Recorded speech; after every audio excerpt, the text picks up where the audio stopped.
तर शिवडीच्या मतमोजणी केंद्राबाहेरून या सगळ्या संदर्भात अधिक तपशील देत आहेत आमचे प्रतिनिधी ओम देशमुख। लोकशाहीतील सर्वात मोठी निवडणूक असलेल्या लोकसभा निवडणुकीचा निकाल उद्या जाहीर होणार आहे।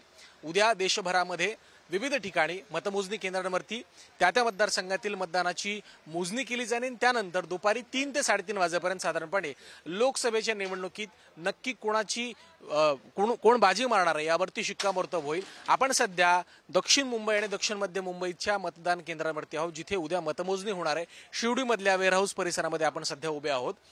या ठिकाणी मुंबई पोलिसांच्या वतीने, महाराष्ट्र सुरक्षा बलाच्या वतीने तगडा बंदोबस्त तैनात करण्यात आलेला आहे। वरिष्ठ पोलीस अधिकाऱ्यांसह महाराष्ट्र सुरक्षा बल असेल किंवा इतर प्रशासनाचे अधिकारी असतील यांची या ठिकाणी तैनाती करण्यात आलेली आहे।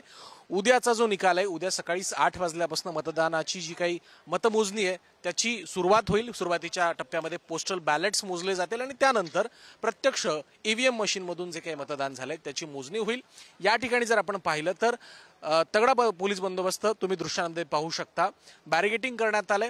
या ठिकाणी कुठलाही अनुचित प्रकार घडू नये यासाठी पोलिसांकडून खबरदारी घेण्यात आली आहे। मुंबईवरती विशेषत्वाने ज्या 6 मतदारसंघांवरती देशाचं आणि महाराष्ट्राचं लक्ष लागलं आहे, त्यामध्ये नक्की कोण बाजी मारणार हे उद्या स्पष्ट होणार आहे। त्यामुळे उद्या नक्की काय घडते हे पाहणं महत्त्वाचं असणार आहे। व्हिडिओ जर्नलिस्ट संतोष सह मी ओम देशमुख, पुढारी न्यूज, मुंबई।